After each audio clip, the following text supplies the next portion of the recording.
Em Brasília, 19 horas.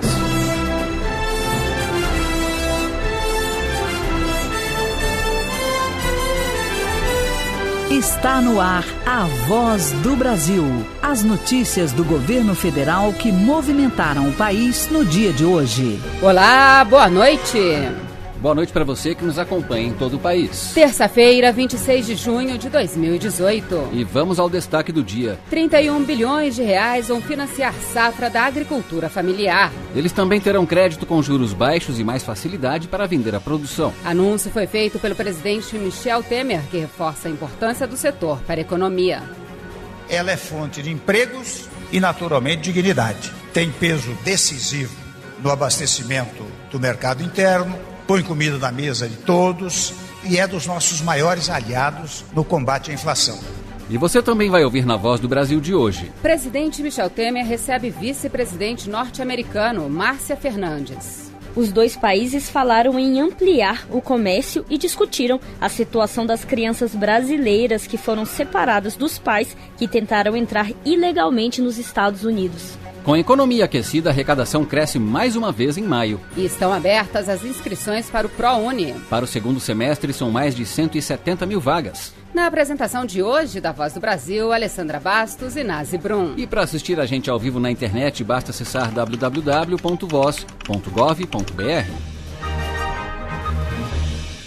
Já estamos no inverno e com ele chegam também as doenças respiratórias e a gripe. Durante 2 meses, o governo fez a campanha nacional de vacinação contra a gripe para imunizar a população mais sensível à doença. E mesmo prorrogando a campanha, a meta de vacinar 90% do público-alvo não foi atingida. Para falar sobre os resultados da campanha, vamos conversar ao vivo com a coordenadora do Programa Nacional de Imunizações do Ministério da Saúde, Carla Domingues. Boa noite, coordenadora. Boa noite. Coordenadora, em números gerais, quantas pessoas se vacinaram nessa campanha? Nós estamos com a vacinação em torno de 44 milhões de brasileiros. E, secretária, o pior resultado foi a vacinação em crianças e gestantes. Isso preocupa? Isso mesmo, né? Todos os grupos atingiram a meta estabelecida pelo governo, que é de 90%. No entanto, crianças e gestantes ficaram com uma média de 73%. Um índice muito baixo, né? Porque nós precisávamos atingir no mínimo 80%. Portanto, nós temos que pensar que a vacinação, tanto gestante quanto da criança e do idoso, são os grupos mais vulneráveis, né, que precisam ter a cobertura adequada, porque a vacina vai proteger contra as formas graves da influenza, que podem ter complicações, levar à internação e principalmente o óbito. Doutora Carla, e a partir de agora, qual é a orientação para os postos de saúde que têm sobras de vacina? Pessoas do grupo prioritário ainda podem se vacinar?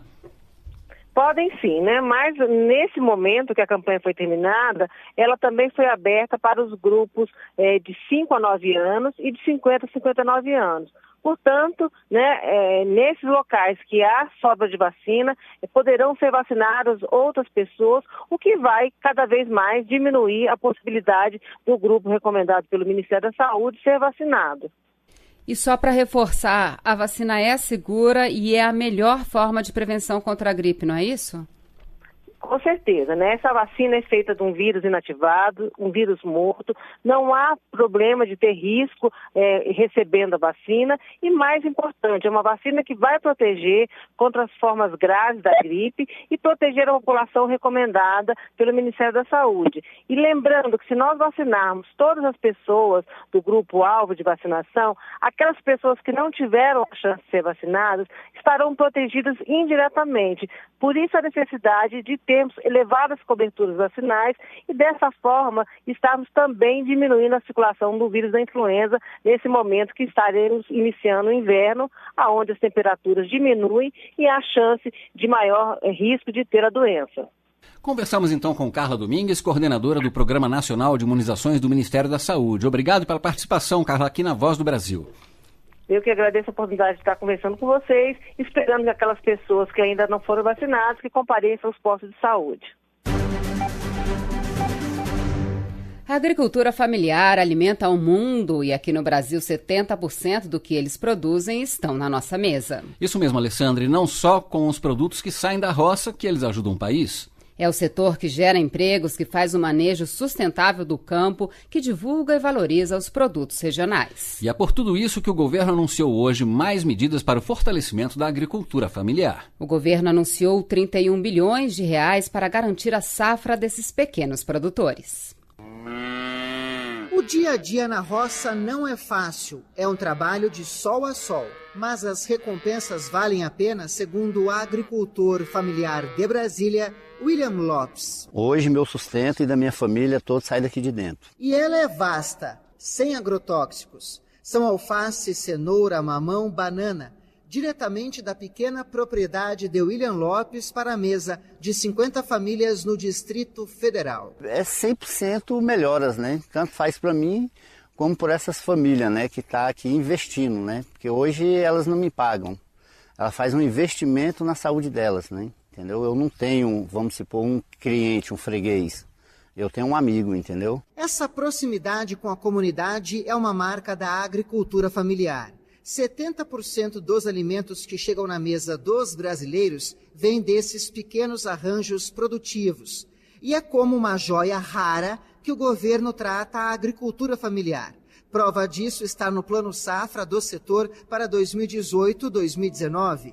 A colheita, que começa a ser plantada agora em julho, vai contar com 31 bilhões de reais em financiamentos com juros de 0,5%, 2,5% e 4,6% ao ano. O dinheiro é para custeio e investimentos como compra de sementes e máquinas para dinamizar a produção.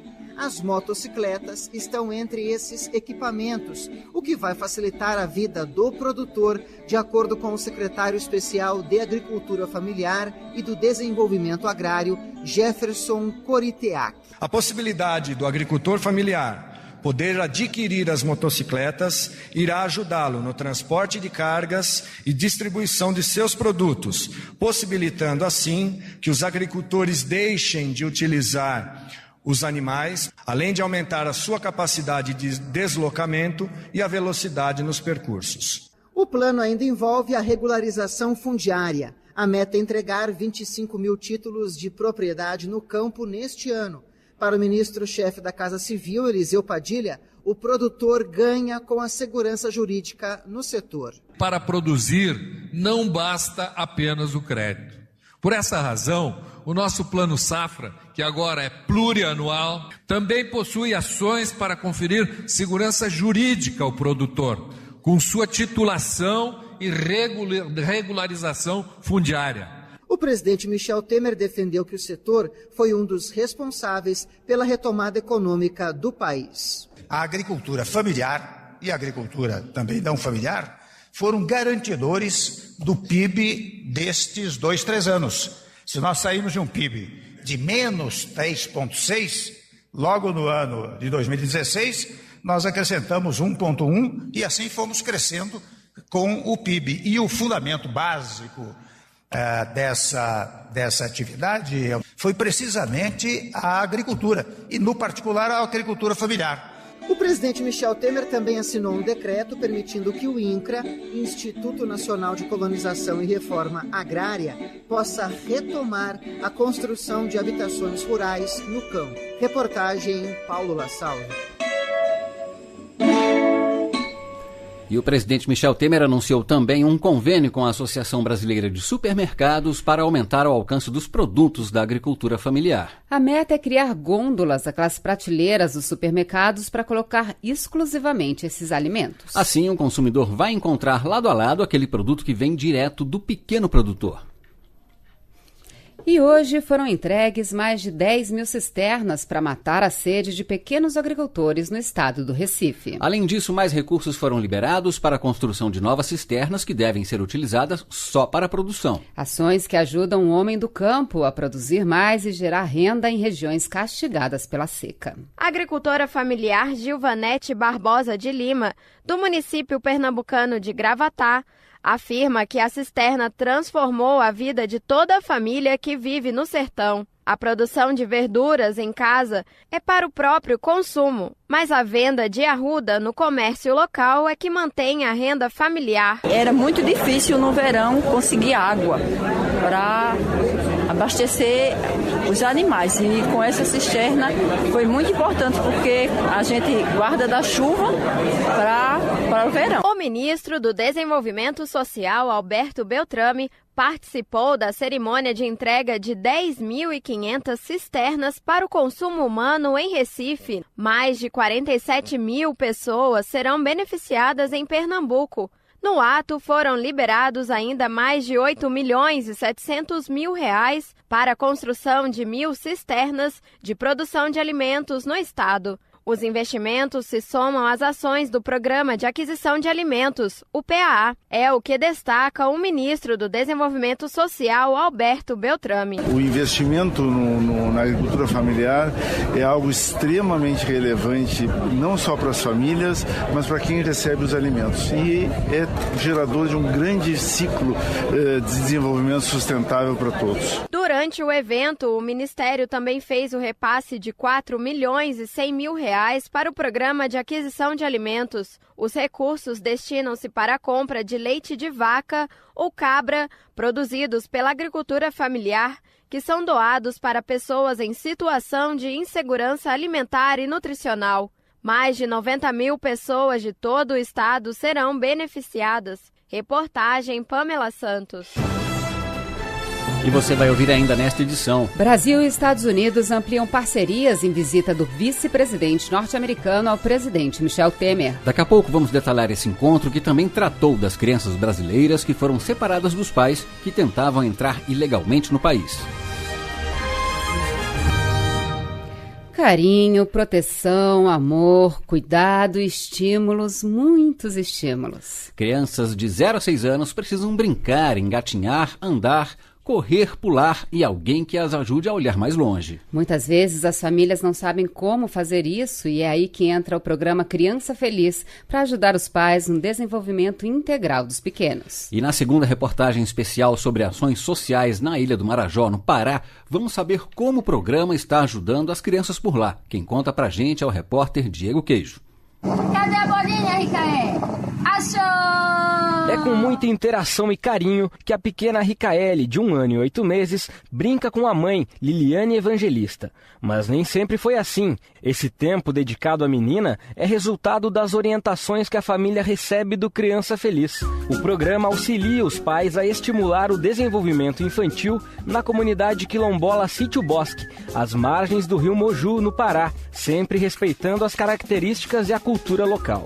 Liliane mora com o marido e os 4 filhos. Segundo ela, as orientações da visitadora Rosana Lobato sobre o papel da família no cuidado, na proteção e na educação das crianças a fizeram perceber a importância de dedicar-se mais à pequena Ricaele. A gente que mora aqui, a gente só quer saber de trabalhar e dar o alimento para os filhos. Então, para mim, é uma felicidade de ensinar meus filhos a brincar. Era uma coisa que a gente não se dedicava muito, mas as meninas começaram a falar, né, que a gente tem que se dedicar às crianças. Então, ela está indo bem. Nas visitas, Rosana orienta sobre a maneira adequada de promover o desenvolvimento das crianças. A visitadora mostra aos pais que brincar, ler, dar atenção e carinho para os filhos são atitudes essenciais e que terão impactos positivos no futuro. Ela afirma que é gratificante ver a revolução que o Criança Feliz está promovendo na vida das famílias. Isso está fazendo com que não só cresça o conhecimento dessas crianças, mas também fortaleça o vínculo familiar, que isso é muito importante. O trabalho do Criança Feliz em comunidades isoladas e para os povos tradicionais promove também elos entre a população e as políticas públicas, como explica a coordenadora geral de atendimento familiar da Secretaria Nacional de Promoção do Desenvolvimento Humano, Tatiane Roda. Além de ter todo o propósito do programa, que é fortalecimento de vínculos e desenvolvimento integral da criança, tem essa questão de fortalecimento da família mesmo como um todo, da família se sentir empoderada para procurar ajuda, para procurar seus direitos, procurar os serviços do CRAS e os serviços da saúde e os serviços da educação. A ciência mostra que crianças bem estimuladas desde a gestação até os 3 anos de idade desenvolvem melhor a inteligência e a capacidade de aprendizado, se tornam menos violentas e têm melhores chances chances de vencer a pobreza. Ver a pequena Ricaele brincando e aprendendo já faz a mãe sonhar com um futuro melhor. Quero que eles sejam umas crianças felizes, então uma criança que venha ser alguma coisa na sociedade, ter um futuro melhor. O Criança Feliz tem foco nas visitações domiciliares e integrações nas áreas de saúde, assistência social, cultura, educação e garantia de direitos. Beneficiários do Bolsa Família são acompanhados desde a gestação até os 3 anos. Já para quem recebe o benefício de prestação continuada, o BPC, o atendimento ocorre até os 6 anos. Reportagem Diego Queijo. A arrecadação de impostos e contribuições em maio passou dos 106 bilhões de reais. O número representa um aumento de mais de 5,5% em relação ao mesmo mês do ano passado. E nos 5 primeiros meses do ano, a arrecadação passou dos 600 bilhões de reais, aumento de 7,8% em relação ao mesmo período do ano passado. O chefe do Centro de Estudos Tributários e Aduaneiros da Receita Federal, Claudemir Malaquias, explicou quais foram os fatores que levaram ao aumento da arrecadação.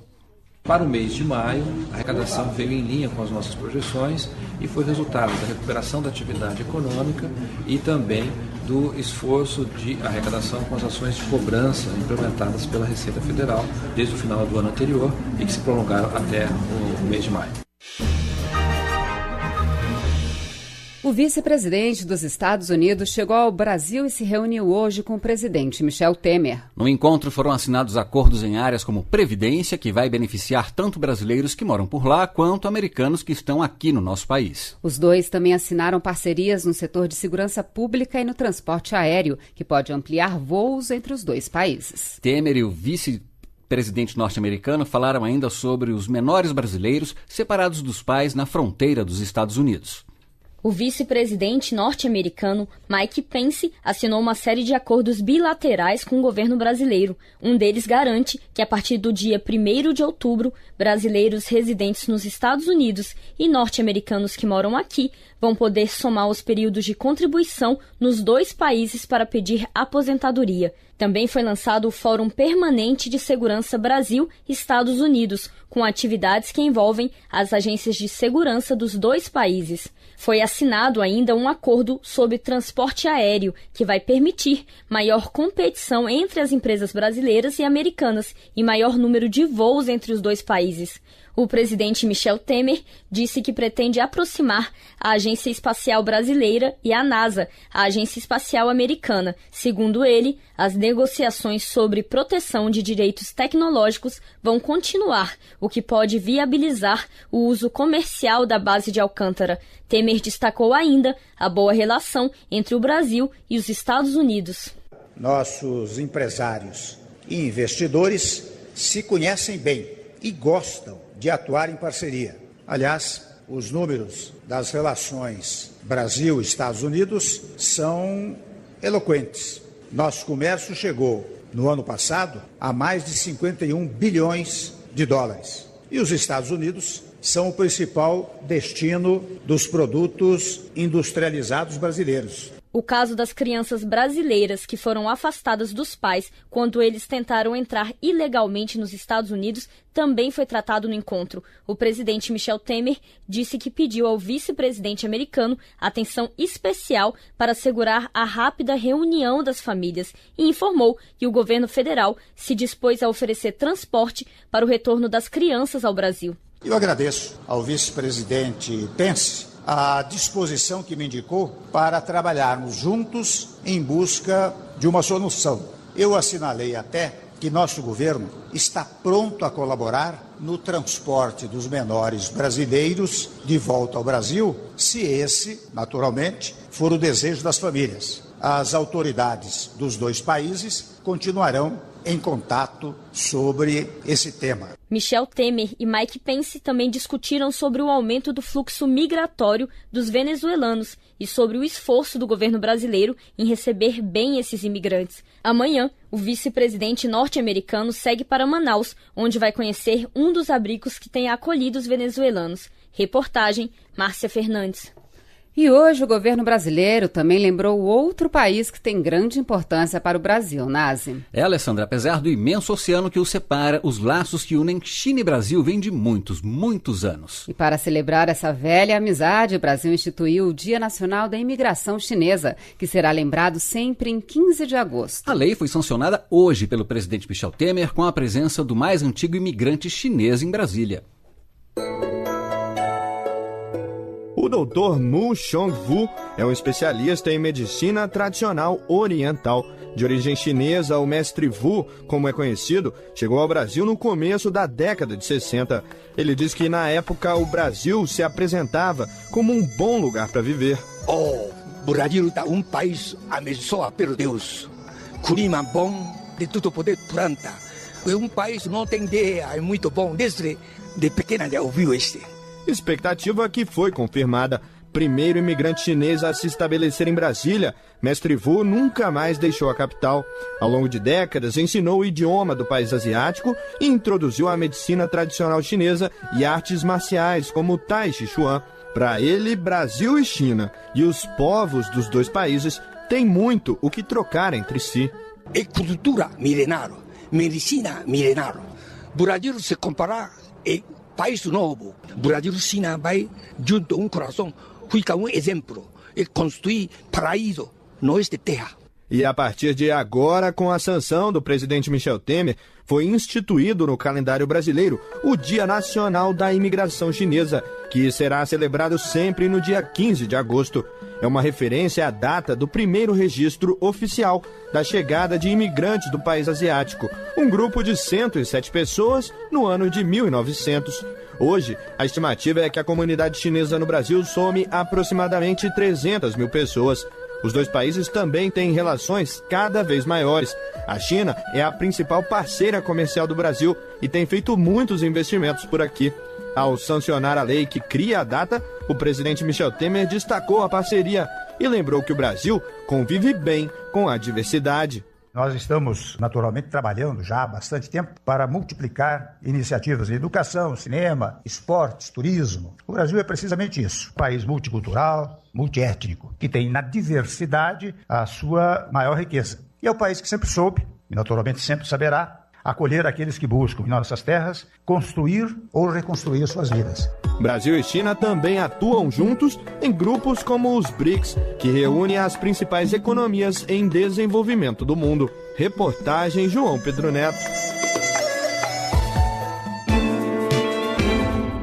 Estão abertas as inscrições para o programa Universidade para Todos, o ProUni. Para o segundo semestre, são mais de 170 mil vagas. Dependendo da renda familiar, o candidato pode conseguir bolsa integral ou parcial em uma das 460 instituições de ensino em uma das 1.460 instituições de ensino superior cadastradas.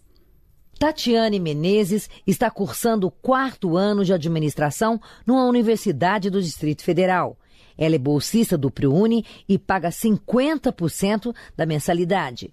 Tatiane diz que o programa foi a porta de entrada para a realização do sonho do curso superior. O ProUni foi um programa muito importante para mim, porque até então não tinha condições financeiras de arcar com a mensalidade integral. Para se candidatar a uma das vagas, é necessário que o aluno tenha feito o Exame Nacional do Ensino Médio, o Enem, de 2017, com um mínimo de 450 pontos e nota superior a 0 na redação, como explica o diretor de Políticas e Programas de Educação Superior do Ministério da Educação, Vicente de Paula Almeida Júnior. É importante ele atentar a um dos critérios também exigidos pelo programa, como, por exemplo, ser professor de escola pública em efetivo exercício, ter frequentado integralmente o ensino médio na escola pública ou escola privada na condição de bolsista integral ou ser pessoa com deficiência. Para ter direito a uma bolsa integral, o candidato precisa comprovar uma renda familiar por pessoa de até um salário mínimo e meio.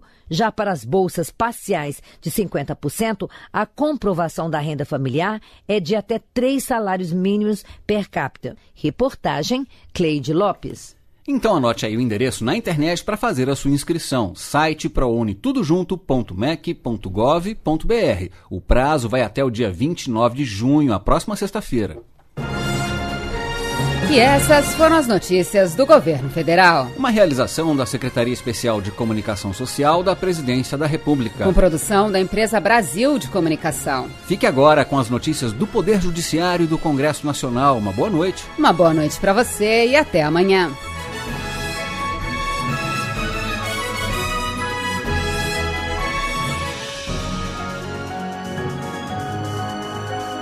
Brasil, ordem e progresso.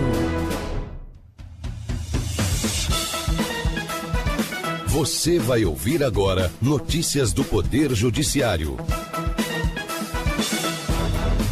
José Dirceu pode aguardar julgamento de recursos em liberdade. Cartórios estão proibidos de registrar uniões poliafetivas. Menina que sofria bullying em escola pública vai ser indenizada pelo Estado de São Paulo. Olá, boa noite. Eu sou Uliana Gomes. E eu sou o Arthur Filho.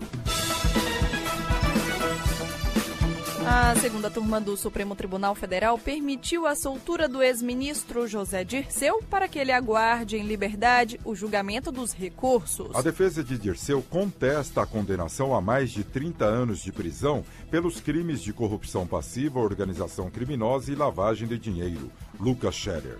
O ex-ministro-chefe da Casa Civil foi condenado na Lava Jato e passou a cumprir a pena antecipada desde maio, conforme decisão do Tribunal Regional Federal da 4ª Região em Porto Alegre. Dirceu é acusado de ter recebido propina em troca de contratos da Petrobras entre os anos de 2004 e 2011.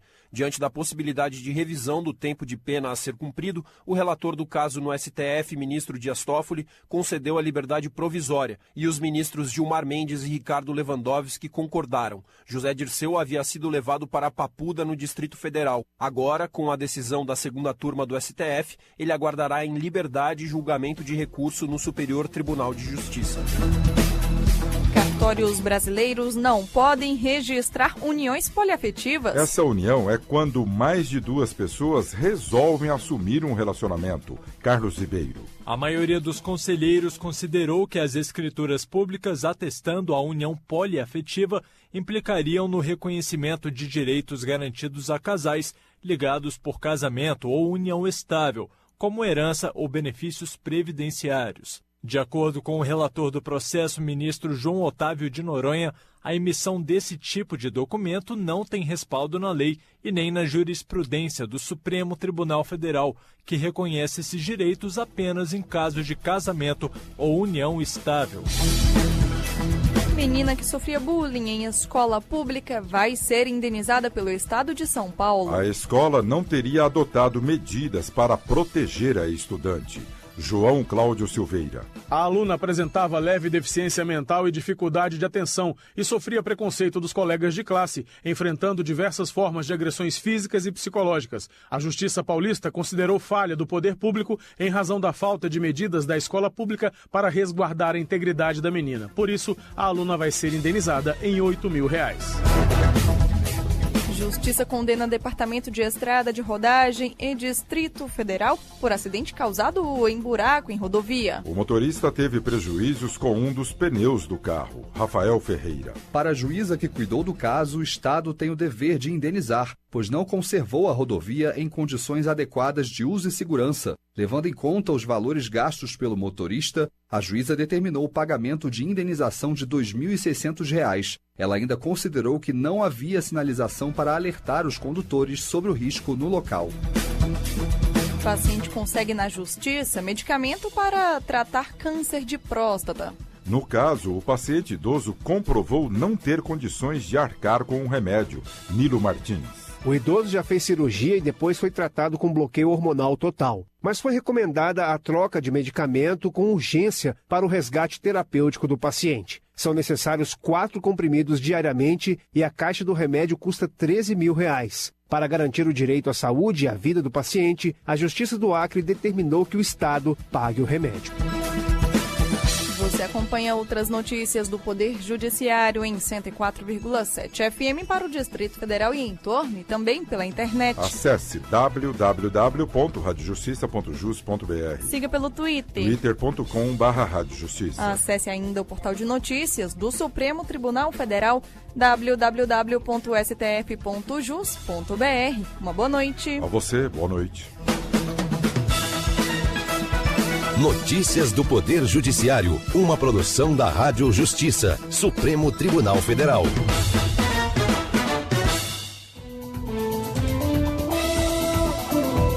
Está no ar, o Jornal do Senado. Senado aprova projeto que aumenta a pena nos crimes de roubo com uso de arma branca. Comissão debate crise nas entidades filantrópicas que atendem pelo SUS. Pedro Chaves defende proposta que cria política de gestão e proteção do Pantanal. Estes são os destaques de hoje do Jornal do Senado, que começa agora. Boa noite. Boa noite. Representantes de entidades filantrópicas que atendem pelo SUS denunciaram a demora nos repasses dos recursos obtidos via emendas parlamentares e pediram o depósito direto do Ministério da Saúde. A crise nas filantrópicas foi tema de debate na Comissão de Assuntos Sociais do Senado. A reportagem é de Marcela Diniz. Representantes das filantrópicas relataram alguns problemas no processo de contratualização com os gestores municipais e estaduais do Sistema Único de Saúde. Um deles é a falta de previsão de pagamento para atendimento excedente, o que faz, por exemplo, com que um hospital destinado a atender 60% de pacientes do SUS atenda a 80% e não receba por essa diferença. Outro problema denunciado pelo diretor da Confederação das Santas Casas de Misericórdia, Hospitais e Entidades Filantrópicas, José Luiz Espigolon, é a demora nos repasses das secretarias de saúde, inclusive do dinheiro de emendas parlamentares. Isso fica retido na Secretaria Municipal e Estadual de Saúde, aonde se retém produtos de emendas parlamentares que acrescentaram recursos para a média e alta complexidade e recursos de incentivos que são repassados para o Ministério da Saúde. O assessor da Confederação Nacional da Saúde, Adriano Ribeiro, defendeu que a Lei de Diretrizes Orçamentárias traga a previsão do repasse direto às filantrópicas, o que solucionaria o problema dos atrasos nos pagamentos. Que o repasse dos recursos dos hospitais e emendas de custeio fosse diretamente para o CNPJ, para o banco dos hospitais, e não passar pelos seus gestores. O senador Dalírio Beber, do PSDB de Santa Catarina, relator da LDO, classificou como essencial o trabalho das Santas Casas e hospitais filantrópicos e defendeu o aperfeiçoamento da parceria dessas entidades com o poder público. Nós vamos tentar otimizar esse trabalho, essa parceria, fazendo com que o poder público ele de fato valorize no tamanho necessário para que os hospitais possam continuar prestando essa importante tarefa de assistir à saúde dos brasileiros. O senador Roberto Requião, do MDB do Paraná, criticou o Conselho de Comunicação Social do Congresso por ter uma visão, segundo ele, parcial, que expressa a posição da grande mídia comercial. Para Requião, o Conselho considera fake news apenas as informações divulgadas por blogs e sites de esquerda, desconhecendo notícias tendenciosas dos mais importantes órgãos de imprensa. Ele também condenou a criação, em 2016, da Instituição Fiscal Independente, composta por 3 diretores e 5 assessores. O senador disse que essa entidade de assessoramento do Senado acabou de fazer um seminário que chegou à conclusão de que é necessário mais ajuste fiscal, correspondente a 5% do PIB. Vejam só que ponto leva o fundamentalismo de mercado, a idiotia fiscalista, a ideologia radical, criminosa, assassina do neoliberalismo.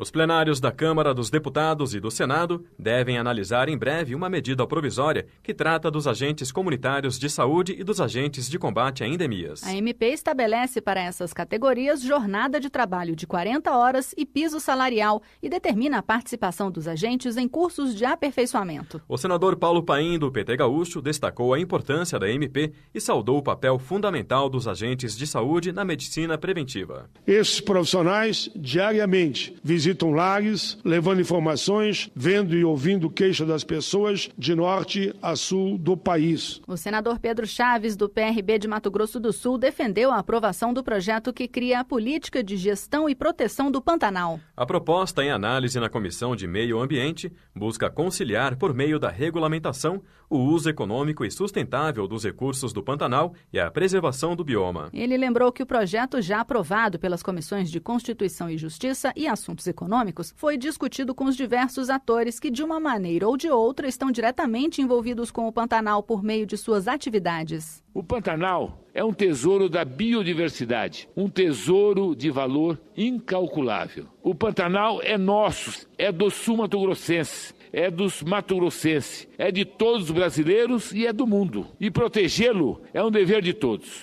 Já a senadora Marta Suplicy, do MDB de São Paulo, comemorou a assinatura de decreto que criou a reserva extrativista do Baixo Rio Branco-Jauaperi, entre os estados de Roraima e Amazonas. Segundo ela, essa nova unidade de conservação federal é localizada numa região de floresta, onde comunidades tradicionais vivem da coleta e da pesca. A região é um dos pontos com maior potencial para a pesca extrativa e esportiva. Aliás, uma das motivações para a criação da unidade de conservação foi exatamente a pressão que estava havendo sobre os recursos pesqueiros, promovidos pela pesca predatória, pela pesca comercial, que acaba gerando conflito entre os moradores locais, que preservam e pescam na hora certa, cuidam, né? E que praticam uma pesca artesanal e de subsistência. Então, isso vai estar sendo preservado agora.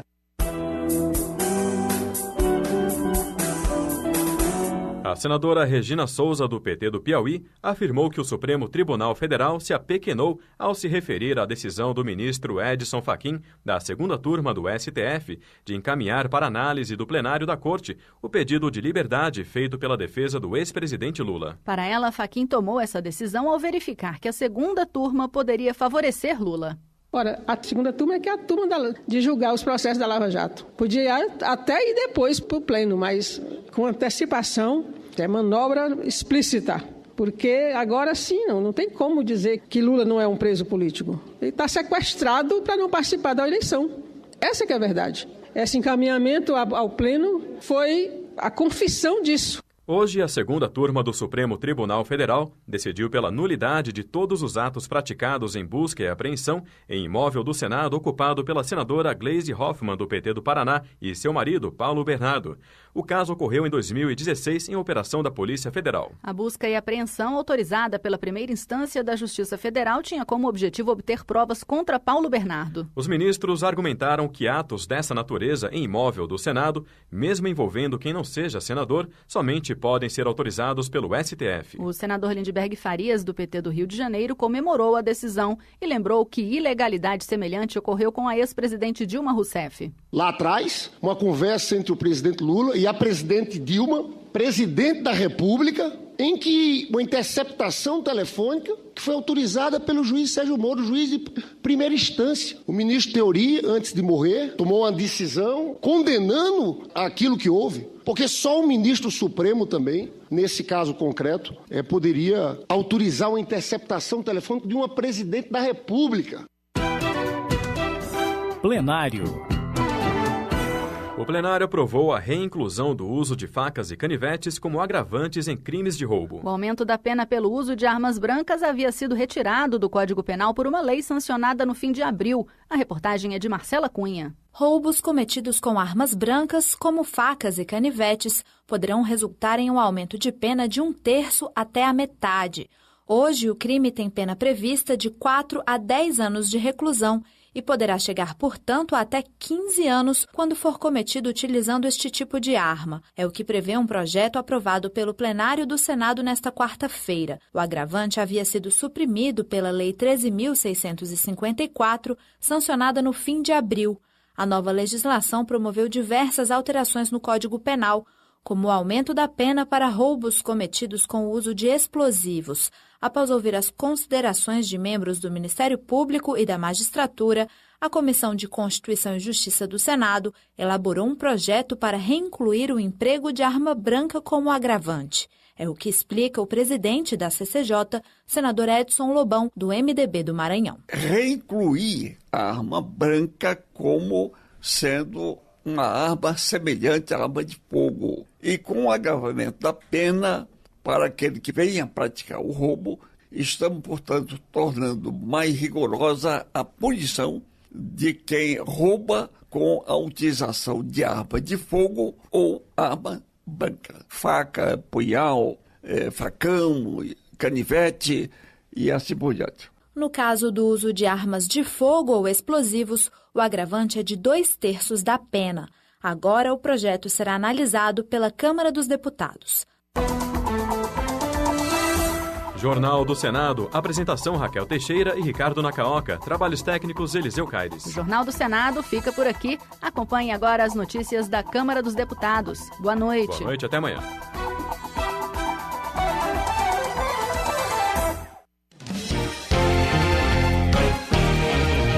Jornal Câmara dos Deputados. Plenário aprova a readmissão de empresas no Supersimples. Comissão acata parecer que traz mudanças na lei dos agrotóxicos. Parlamentares registram Dia Internacional de Combate às Drogas. Boa noite. Delegado Edson Moreira, do PR de Minas Gerais, registra a passagem do Dia Internacional contra o Abuso e Tráfico Ilícito de Drogas, celebrado hoje. Ele espera que a data sirva de reflexão para que as autoridades busquem soluções para um problema que vem crescendo a cada dia no país. Segundo o delegado Edson Moreira, as drogas respondem por 90% dos crimes violentos, além de causarem quase 80% das mortes de jovens no Brasil. Ao lembrar o Dia Internacional de Combate às Drogas, Eros Biondini, do PROS de Minas Gerais, destaca que o Brasil é o país que mais consome crack no mundo. Dados apresentados pelo parlamentar apontam que cerca de 1 milhão de jovens fazem uso do crack. Como presidente da Frente em Defesa das Comunidades de Recuperação de Dependentes, Eros Biondini critica a falta de políticas públicas para atender os usuários de drogas. Segundo o deputado, hoje 80 mil jovens estão em tratamento no país, mas apenas 3.500 são financiados pelo governo. Ele defende mais investimentos tanto na prevenção quanto na recuperação dos dependentes. Flavinho, do PSC de São Paulo, repudia a decisão do Senado de retirar uma reportagem publicada em seu portal institucional que associava o uso da maconha à morte. O parlamentar lamenta que a Casa Legislativa tenha cedido a pressões de militantes da esquerda que, segundo ele, pediram a retirada da matéria. Para Flavinho, o Senado prestou um desserviço à população, especialmente no dia de hoje, em que é celebrado o Dia Internacional de Combate às Drogas. O Dia Internacional de Combate às Drogas também foi lembrado por Fábio Souza, do PSDB de Goiás. O parlamentar defende a participação ativa do Estado para promover ações que ajudem na recuperação dos dependentes químicos e no combate ao tráfico, crime que, no seu entendimento, mais promove a violência no país. Segurança Pública. Levantamento feito pelo Observatório da Violência revela a ocorrência de uma média de 6 homicídios por dia no Rio Grande do Norte. O mesmo estudo aponta que no ano de 2015, apenas um policial foi morto no exercício da sua função, enquanto que em 2018, 16 agentes da segurança foram assassinados, o que representa um aumento de mais de 1000%. Para Felipe Maia, do Democratas, os dados revelam a triste estatística de que a violência tomou as ruas da cidade de Natal e dos outros 166 municípios do estado. O congressista se solidariza com a população e manifesta apoio às autoridades de segurança para que reencontrem o caminho da ordem e da segurança. Marcos Vinícius Silva, de 14 anos, morreu baleado enquanto ia para a escola no Rio de Janeiro, atingido durante a operação policial no complexo de favelas da Maré. Em referência ao ocorrido, Chico Alencar, do PSOL do Rio de Janeiro, afirma que uma incontrolável violência ataca indiscriminadamente os pobres do mundo, atingindo inclusive as crianças. Na avaliação de Chico Alencar, Marcos Vinícius Silva foi vítima de uma irresponsável operação das forças de segurança que, com tiros e estilhaços, tornaram os órgãos do jovem imprestáveis até para doação, impedindo a realização de um desejo dos pais. Justiça. Hildo Rocha, do MDB do Maranhão, concorda com a opinião do ministro do Supremo Tribunal Federal, Marco Aurélio Mello, que chamou a prisão de Lula de ilegal, em entrevista à imprensa portuguesa. O congressista afirma que a manutenção do petista em cárcere fere o arquivo 5º da Constituição Federal. Segundo Hildo Rocha, a imagem da justiça perante os brasileiros e o mundo não ficará boa caso tribunais superiores posteriormente venham absolver Lula das acusações que o condenaram em primeira e segunda instâncias. Julião Amin, do PDT do Maranhão, acusa a administração municipal de Turiaçu de descaso com a população local. Ele afirma que, além da falta de médicos, a circulação de animais como urubus e cachorros dentro do matadouro do município coloca em risco a vida das pessoas. Julião Amin destaca ainda que o Ministério Público do Maranhão bloqueou os bens do prefeito Umbelino Ribeiro, acusado de danos aos cofres públicos. O parlamentar pede que a Câmara envie uma comissão à cidade para investigar as denúncias. Economia. Por entender que a reforma tributária é fundamental para o país, Fábio Trade, do PSD de Mato Grosso do Sul, reafirma a necessidade de o Congresso Nacional protagonizar o enfrentamento do assunto, mesmo estando em final de legislatura. Para o deputado, o atual sistema tributário penaliza o consumidor e privilegia quem tem mais renda, patrimônio e propriedade. Fábio Trade avalia que a reforma deve ser realizada para impulsionar a geração de emprego e renda e o crescimento do país. Jundiabe, do MDB de São Paulo, está preocupado com possíveis mudanças na lei de diretrizes orçamentárias no que diz respeito ao Sistema S. Ele pede o apoio dos parlamentares para evitar a eventual inclusão da arrecadação de contribuições do Sistema S, como SESC, SESI e SENAI, em um fundo geral da União para posterior repasse às entidades. Na avaliação de Jundiabe, a mudança ameaça a série de serviços prestados pelas instituições do Sistema S em educação básica, esportes, formação e capacitação profissional, entre outras áreas. Jorge Sola, do PT baiano, participou de visita técnica da Comissão de Fiscalização e Controle à refinaria Landulfo Alves da Petrobras, localizada na região metropolitana de Salvador, para conferir a atual situação da unidade. Ele acusa o governo federal de beneficiar empresas estrangeiras, em detrimento da estatal brasileira, incentivando a importação e deixando de lado as exportações. Segundo Jorge Sola, além de alterar a política de preços dos combustíveis, é preciso voltar a operar nas refinarias com a capacidade máxima de instalação e de refino. Ele informa que durante a visita técnica foi dada a previsão de que até julho a refinaria esteja operando com 92% de sua força. Arnaldo Jardim, do PPS de São Paulo, apresentou requerimento pedindo explicações à Petrobras sobre o fechamento de 2 fábricas de produção de ureia, usada pela pecuária para fazer, por exemplo, ração de gado. O congressista diz que, do ponto de vista estratégico, é preciso analisar com cuidado a situação. Sobre as negociações após o fim da greve dos caminhoneiros, Arnaldo Jardim é contra qualquer tabelamento ou artificialismo para controle de preços dos combustíveis. Para ele, a variação de valores deve ter regras que não imponham surpresas à população, respeitando prazos para que os reajustes aconteçam. Heitor Chu, do PSB do Rio Grande do Sul, critica a solução apresentada pelo governo federal para o fim da greve dos caminhoneiros. O deputado afirma que tirar 17 milhões de reais da agricultura familiar para bancar parte da queda do preço do diesel é mexer onde já não tem mais o que tirar. Heitor Chu afirma que é justo ajudar os caminhoneiros, mas sem desproteger outros setores. O congressista reclama também de possíveis cortes no INCRA, em políticas de enfrentamento à violência contra a mulher e no orçamento de obras e equipamentos que levam água ao Nordeste, caso a matéria seja aprovada na Câmara. Trabalho. A Câmara realizou hoje audiência pública para discutir a demissão de funcionários e o fechamento de agências dos Correios. Reginaldo Lopes, do PT de Minas Gerais, alerta que nos últimos 2 anos, 23 mil funcionários da empresa foram dispensados por demissão voluntária. Reginaldo Lopes ressalta a importância do trabalho prestado pelos Correios no desenvolvimento do país e critica o governo federal por querer privatizar a empresa pública. Ele defende a ampliação do papel estratégico dos Correios. Agricultura. Comissão especial aprova mudanças na lei dos agrotóxicos, que deverão ser chamados de pesticidas pela nova legislação. O parecer aprovado segue agora para análise do plenário da Câmara. O tema é polêmico e dividiu os deputados, como mostra a reportagem de Ralph Machado.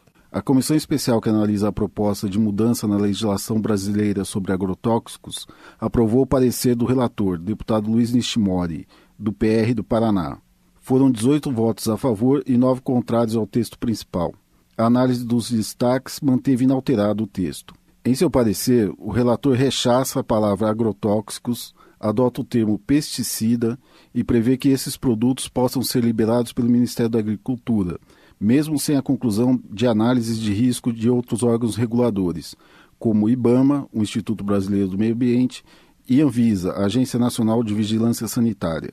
Para o relator Luiz Nishimori, as mudanças na legislação são necessárias, já que as normas atuais remontam ao final da década de 80. Nós tivemos há 2 anos de várias reuniões e audiências públicas dentro da Comissão Especial do Defensivos Agrícolas. É uma das melhores propostas nesse momento para a sociedade brasileira, tanto para consumidor final. Novamente, houve intenso debate entre os deputados que defendem e os que criticam a proposta.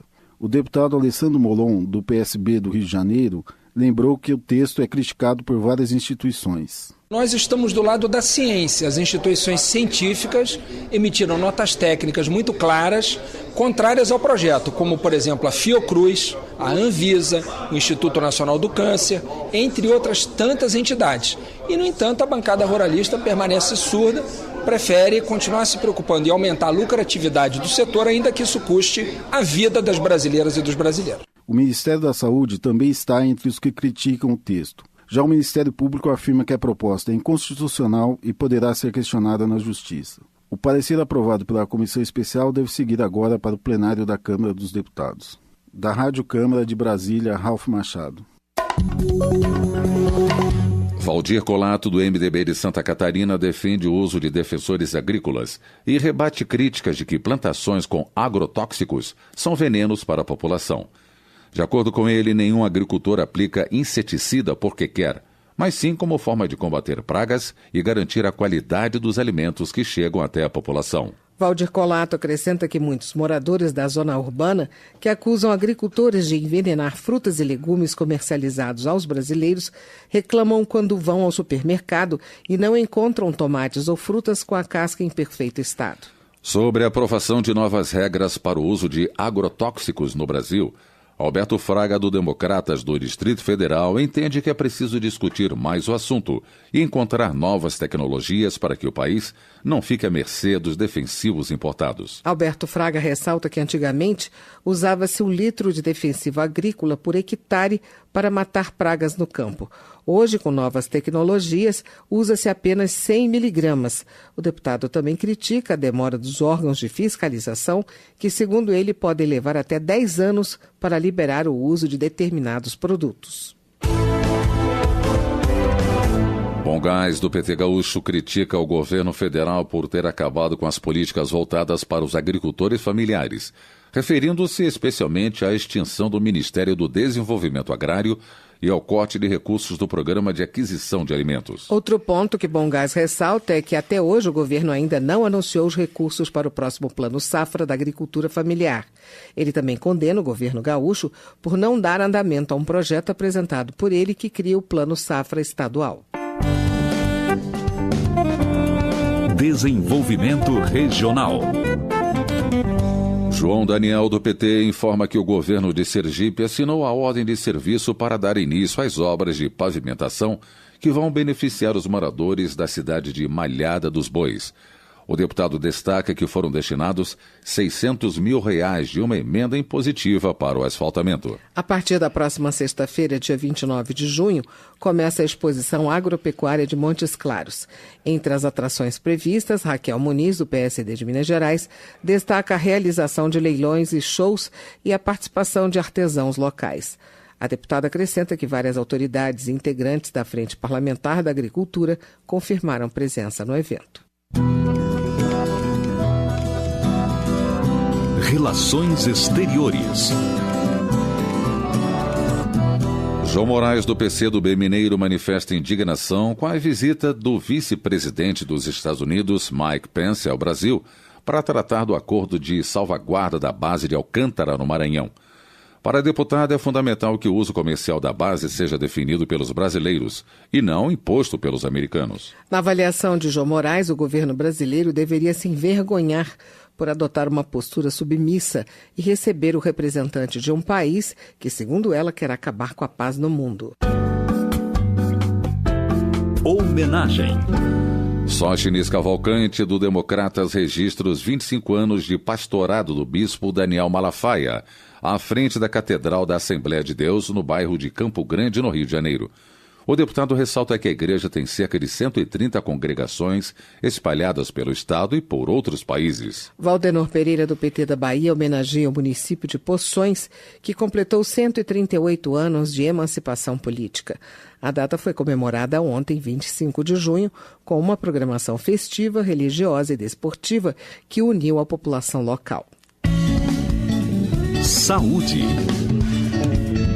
Edmilson Rodrigues, do PSOL do Pará, acusa a Prefeitura de Belém de ter desperdiçado mais de R$2 milhões de emendas parlamentares destinadas no ano passado para a reforma do Hospital de Pronto-Socorro Humberto Maradei Pereira, no bairro do Guamá. Segundo o parlamentar, a Prefeitura perdeu o prazo para apresentar o projeto ao Ministério da Saúde. Edmilson Rodrigues também critica a Prefeitura por ter interditado parcialmente o Hospital do Guamá e ter diluído o atendimento para outras localidades, prejudicando o acesso dos pacientes. O congressista desaprova a forma como a atual Prefeitura vem cuidando da saúde pública da capital paraense. Educação. Ivan Valente, do PSOL de São Paulo, alerta para a forma como está sendo administrada a Universidade de São Paulo, considerada a maior do Brasil. Segundo ele, os investimentos estão sendo feitos de forma seletiva e já se percebe, segundo ele, a precarização dos cursos para abrir caminho para a privatização da instituição. O patrimônio público, segundo Ivan Valente, vem sendo tratado de forma privada e isso pode provocar o fim da universidade de maior qualidade do país. Votação. Os deputados aprovaram nesta segunda o projeto de lei complementar que permite a readmissão das empresas excluídas do Simples Nacional. Para retornarem ao regime simplificado, os interessados deverão aderir ao Programa Especial de Regularização Tributária das Microempresas e Empresas de Pequeno Porte. A proposta ainda será analisada pelo Senado antes de ir à sanção presidencial. A repórter Dini Moraes acompanhou os debates em plenário e traz mais informações. Nesta segunda-feira de quórum baixo no plenário da Câmara, um acordo entre os partidos possibilitou a aprovação do projeto que permite a volta ao Simples das micro e pequenas empresas que foram excluídas desse regime simplificado de tributação em janeiro deste ano por estarem devendo impostos. Para que voltem ao Simples, os microempreendedores individuais, micro e pequenos empresários vão precisar primeiro renegociar o que devem à União. E isso deve ser feito com eles aderindo àquele programa de regularização tributária criado este ano. A princípio, o prazo para entrar neste refis é só até dia 9 de julho. Depois da assinatura do contrato de renegociação das dívidas, os empresários vão ter 30 dias para pedir a entrada de novo no Simples. Lembrando que este sistema reúne em um só pagamento 8 tributos federais. A aprovação foi praticamente por unanimidade. A vice-líder do PT, deputada Maria do Rosário do Rio Grande do Sul, destacou que a proposta tem o objetivo de corrigir um problema. A questão tributária dessas pequenas e microempresas estaria plenamente resolvida. A Câmara dos Deputados votou esta matéria.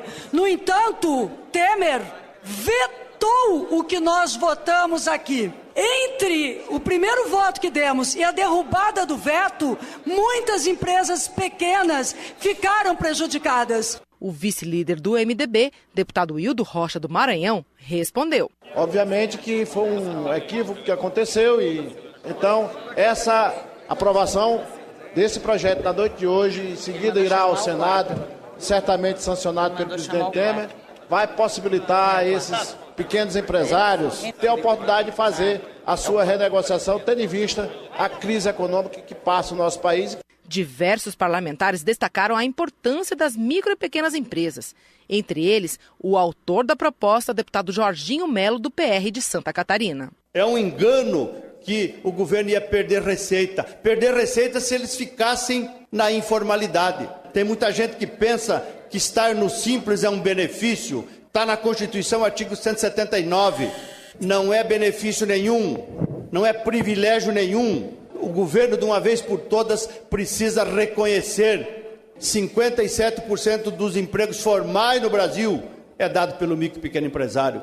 A proposta que permite a reinserção no Simples das micro e pequenas empresas que foram excluídas no começo deste ano por causa de dívidas tributárias vai agora para a análise do Senado. Da Rádio Câmara de Brasília, Dini Moraes. Termina aqui o Jornal Câmara dos Deputados, com trabalhos técnicos de Everson Urani, elocução de Tessia Guimarães e Paulo Gonçalves. Boa noite para você.